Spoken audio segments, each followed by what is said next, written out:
고 이건희 삼성전자 회장의 빈소에는 정재계 많은 인사들의 조문이 이어졌습니다. 이건희 회장에 대한 평가도 다양하게 시도되고 있습니다.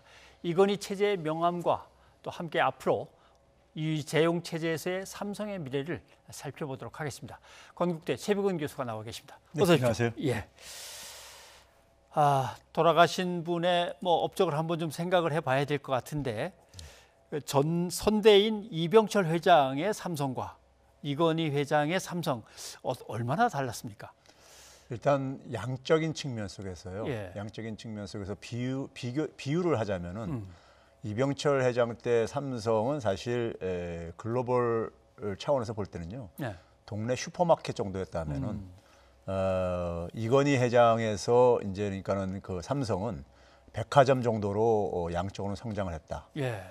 그리고 그만큼 또 이제 사업도 굉장히 현대화됐고 그런 점에서는 양적인 면에서는 굉장히 비약적인 성장을 한 게 사실이고요. 예. 그 대표적인 것이 우리나라 이제 메모리 반도체가 세계 1위를 우리가 유지하고 있는 것이 네. 바로 이제 이건희 회장 체제에서 사실 성과라고 얘기할 수 있겠죠. 예. 단적으로.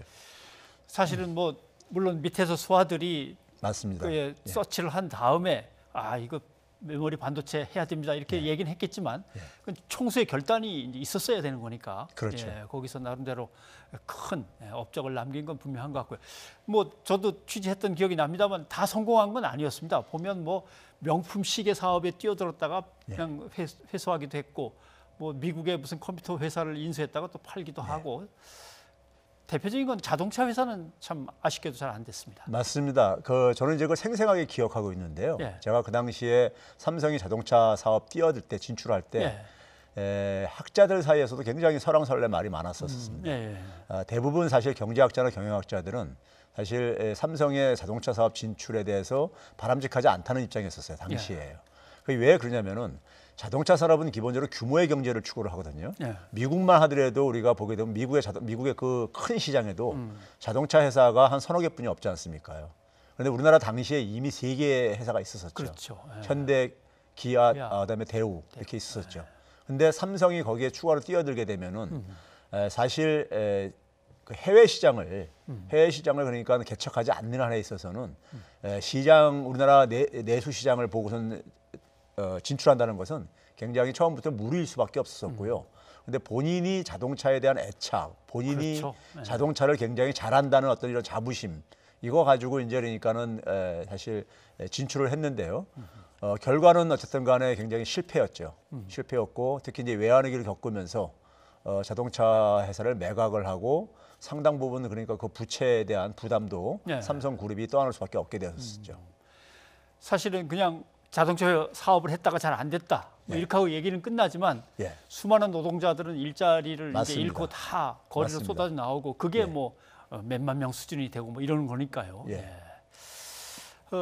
성공했으면 좋았겠지만 이미 그건 안타깝게 됐고 모든 그런 명암들에 대해서 이제 이건희 회장이 이제 안고 떠나셨는데 문제는 이제 이후에 이재용 부회장의 체제는 얼마나 단단하고 또 많은 발전할 거냐 이제 이 문제를 한번 생각을 해봐야 될 것 같습니다. 근데 오랫동안 몸져 누워 계셨기 때문에 이재용 부회장 체제는 이미 시작되고 굳어져 가고 있는 거 아니겠습니까? 그렇죠. 사실상 승계가 되었던 것이고요. 이미 그러니까는 몸져 누우시기 전에 이미 그러니까 그 사실 삼성물산과 소위 말해서 이 합병을 추진하면서 당시에 이미 그러니까는 승계는 결정이 되었다고 봐야 되는 것이고요. 문제는 뭐냐면요. 저는 이제 삼성의 이건희 회장은 삼성의 과거입니다. 과거인데 문제는 뭐냐면은 삼성은 지금 이제 지금 미래를 향해서 달려가야 되는데 과거가 굉장히 여전히 발목을 잡고 있다. 그건 이제 그러니까는 삼성의 경영 체제뿐만 아니라 삼성의 사업을 들여다보더라도 그것이 과연 그러니까 삼성이 21세기에도 지난 그러니까 반도체 산업을 일으켰던 것처럼 이렇게 쉽게 일으켜 세울 수 있겠는가? 사실 보게 되면 이재용 부회장 체제에서요 새롭게 나온 사업이 별로 없어요. 솔직히 말해서요. 반도체, 그다음에 스마트폰 이거 다 그러니까는 부친인 이건희 회장 체제 속에서 한 사업이거든요. 그러면 이제 우리가 흔히 21세기에 들어와 가지고 산업계가 지각 변동을 하고 있어요. 네. 지각 변동을 하고 있는데 삼성의 저는 소유 지배 구조라든가 경영 체제가 21세기엔 저는 전혀 맞지 않다고 봐요. 예를 들어서 그러니까 우리가 이 21세기를 상징하는 구글이라든가 애플 같은 그런 기업에 비교해 봤을 때 삼성은 여전히 제조업 마인드에 머물러 있고 네. 제조업은 굉장히 위계적인 그러니까 기업 조직에 근거해 가지고 사실 사업을 할 수가 있어요. 네. 근데 미국의 제조업을 대표하는 제너럴 일렉트릭이요. 지금 상당히 지금 그러니까는 이 망가져 가지고 한때 그러니까는 $60 넘었던 주가가 넘었던 게 지금 $6 선까지 떨어져 있습니다. 그렇죠. 예, 제너럴 일렉트릭이라는 게. 그래서 다우지수도 퇴출됐고요. 그럼 제너럴 일렉트릭은 한때 삼성전자보다 더 컸던 기업이었었습니다. 근데 그만큼 이제 그러니까는 21세기에 지금 산업 체계가 지각 변동하고 있는데 과연 거기에 맞춰서 지금 그러니까 삼성전자가 진화를 하고 있는가 보게 되면은 저는 과거에 대한 것은 그러니까 우리가 과거에 대한 평가를 가지고 계속해서 물고 싶지는 않은데요. 그럼에도 불구하고 그러니까 삼성이 과연 그러니까 미래를 향해서 올바른 방향을 지금 가고 있는가에 볼 때는 좀 회의적입니다. 네, 알겠습니다.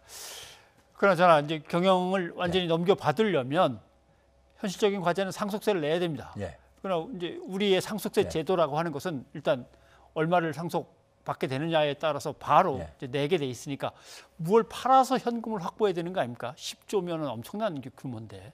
근데 아까 이제 앵커께서 설명할 때 그러니까 우리나라 상속세율이 상대적으로 높았던 이유를 지금 몇 가지 배경을 얘기를 했잖아요. 예.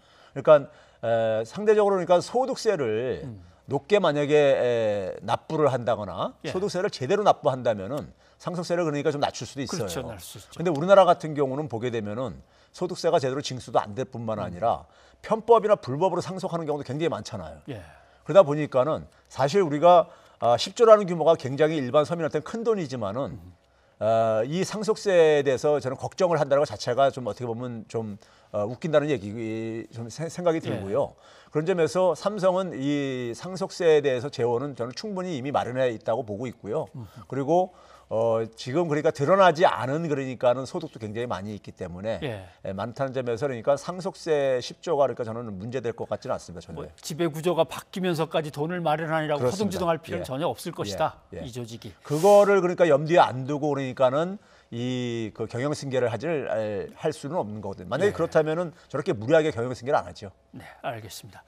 자, 이제 문제는 국회에 발의돼 있는 보험법이 문제입니다. 보험업법이 이대로 그냥 통과가 된다면 실제로 보험을 하고 있는 삼성생명이라든가 그다음에 뭐 삼성화재 이거는 삼성전자 주식을 뭐 일정 이상은 못 갖게 돼 있는 거니까 여기서 이제 지분 변동을 일으킬 수밖에 없는 거죠. 그렇죠. 지금 현재 보게 되면 자산 규모의 3% 이상을 이상은 처분하게 돼 있는데 그 배경은요. 일단 이런 겁니다.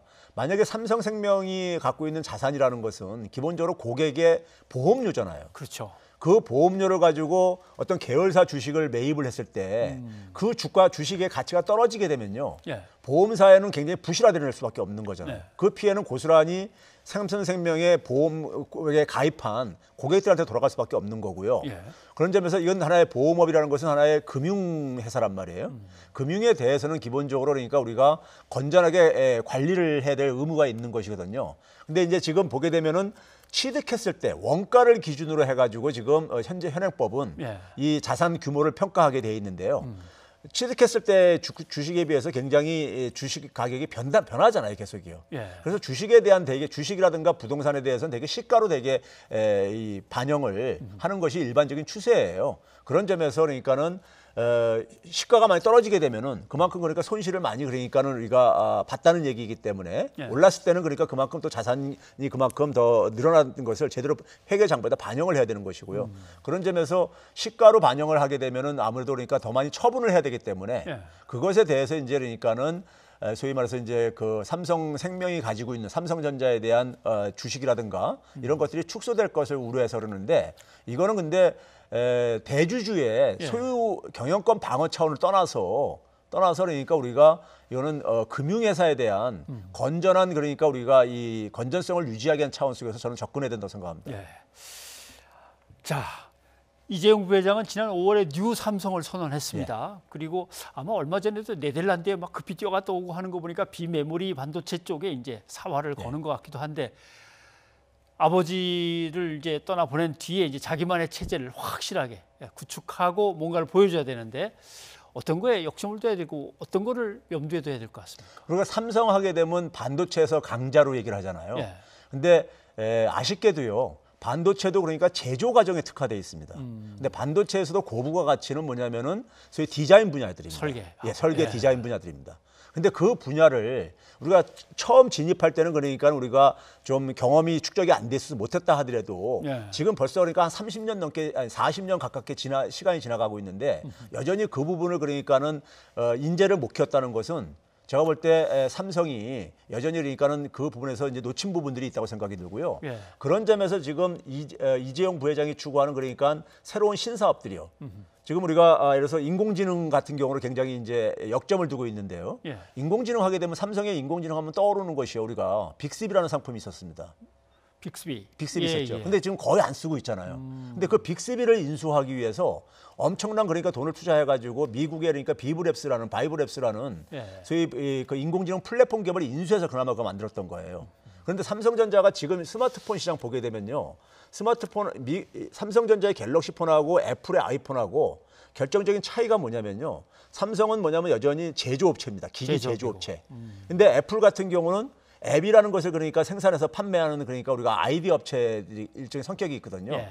그런 점에서 삼성전자가 지금 인공지능에도 인공지능 기술을 개발하려면은 자신이 플랫폼 사업 모델로 변신을 해야 되는데 네. 근데 자신은 여전히 뭐냐면 제조업체로 남아 있으면서 인공지능 기술 뛰어들다 보니까는 계속해서 인공지능 기술을 가지고 있는 사업체를 인수를 하는 방식으로 접근을 그렇죠. 해요. 아. 근데 그러다 보니까 이건 밑빠진 독에 물붓기식이죠. 그래서 제가 아까 얘기했던 것이 21세기 산업체계의 이 지각 변동을 예. 제대로 지금 소화하지를 못하고 있다는 점에서 삼성의 진짜 위기는 그러니까 저는 제가 볼 때는 이 미래를 향한 우리가 이 사실 방향이라든가 청사진이 제대로 준비 안 된 부분을 지적하고 싶습니다. 네, 알겠습니다. 오늘 여기까지 듣겠습니다. 최영 네. 교수님 고맙습니다. 감사합니다.